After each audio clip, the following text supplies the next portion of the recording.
Hey, hello everyone.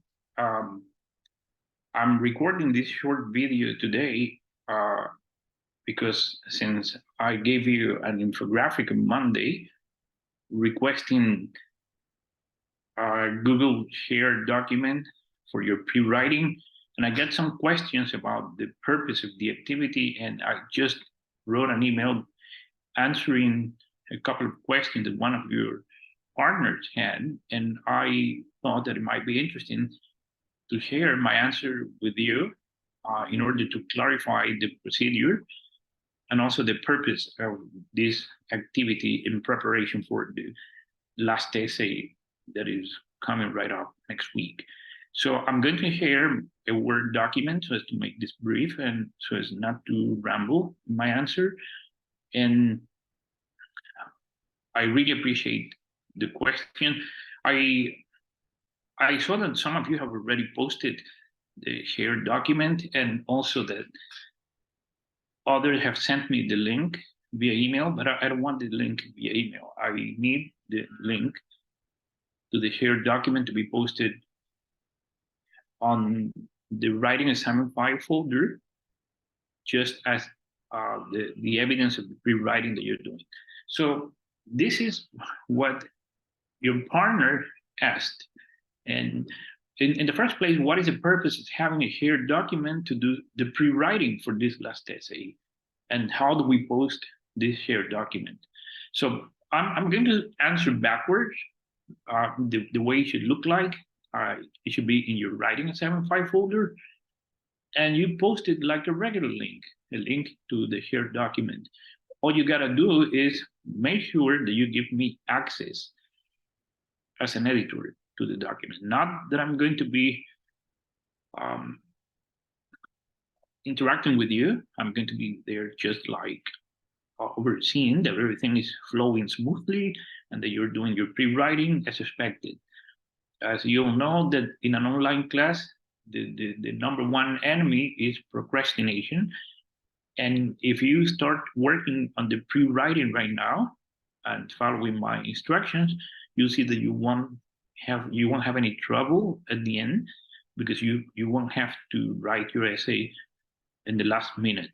So the first answer was how it should look like. It should be in your writing assignment file folder and a regular link. In her case, she loaded one of the 3 annotated critical readings that you have to load this last time. Remember, you have to load in total 9 annotated critical readings that you have been loading regularly as you have been submitting your essays.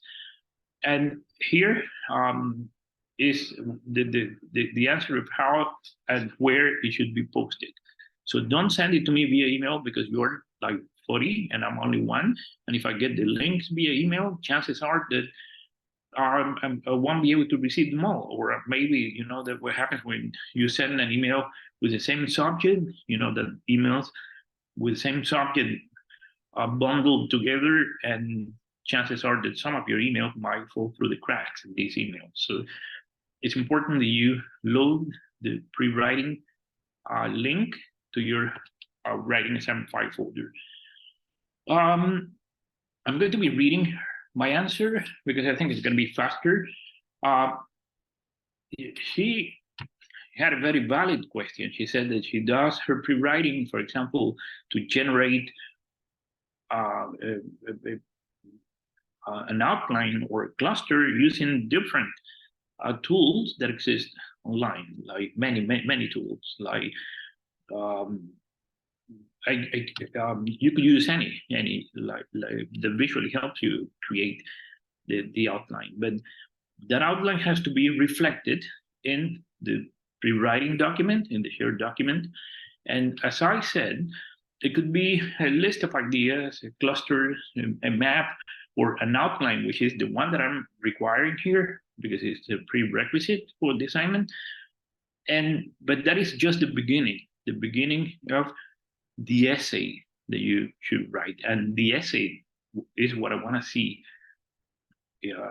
in the shared document. I want to see the initial pre-writing thing is just the beginning of the essay. You use these initial guidelines as the starting point to create ideas, to write an introduction, a central paragraph, conclusion, and then that essay that is begotten little by little during the week keeps changing, keeps being revised, and because you don't write in one sitting, as I once said in one of the first video conferences that we had, I don't believe in geniuses when it comes to writing. I don't think that, and I think that no one can just sit down, or anyone can sit down and write an essay just in one sitting. No, that doesn't happen.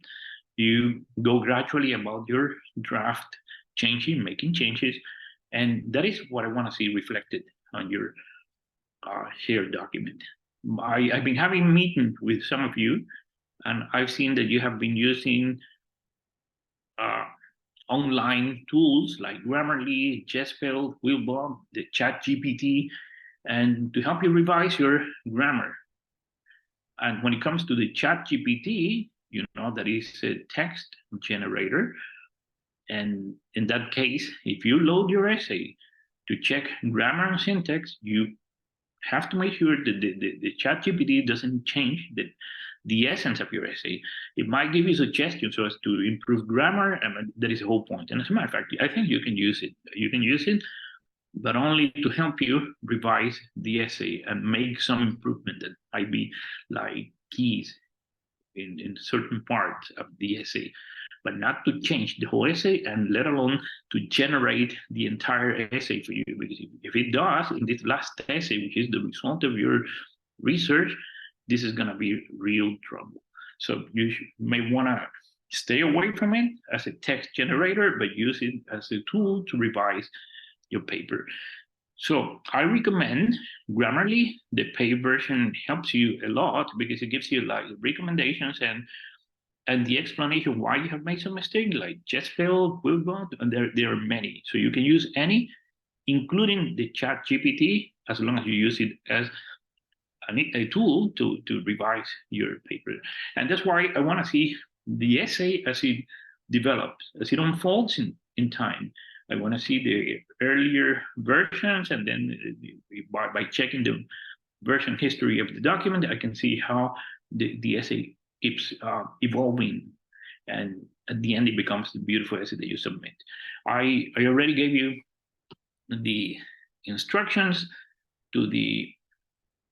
for this last essay, so as number of words, number of citations, number of sources that you have to include, and you have that all in the Writing Assignment 5 folder. The student also had another question regarding the nature of the essay.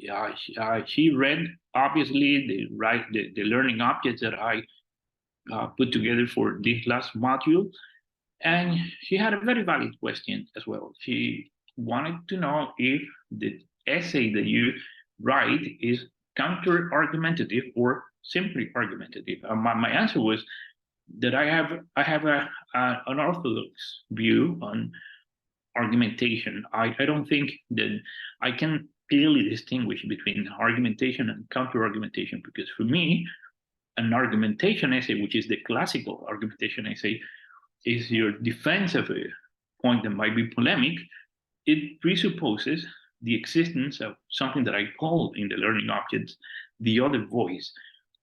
So in essence, if you have a voice that opposes to what you're defending, or that exists in a conversation with what you're defending, then that is a counter-argumentative essay. But I said that since I propose many models in the learning objects, that is not my main concern to make the distinction between counter-argumentative or argumentative.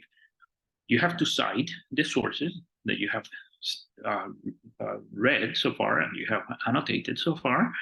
And in the process of citation, you have to have like a conversation with the authors. And if you disagree with something that you read, then it gives you like, it paves the way to counter-argumentation. If you simply endorse their point of view, somehow this is argumentative. So I don't mind either way, as long as you cite the sources that you have worked with. I'm going to post this answer on the news section, or better yet, maybe I'm going to send it to you via email. So this Friday we have a video conference, a non-scheduled video conference, obviously not evaluated, and I won't be conducting that video conference. Ana Paula Larrea, the class assistant, she's going to be there with you to answer a question. But if you have a question or if you're in doubt, just send me an email. Remember, I'm 7 hours ahead of you, but I'm just one email away from you. Thank you, and keep working. And I'm really enjoying what you're doing.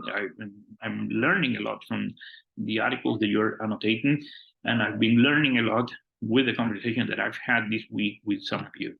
Thank you.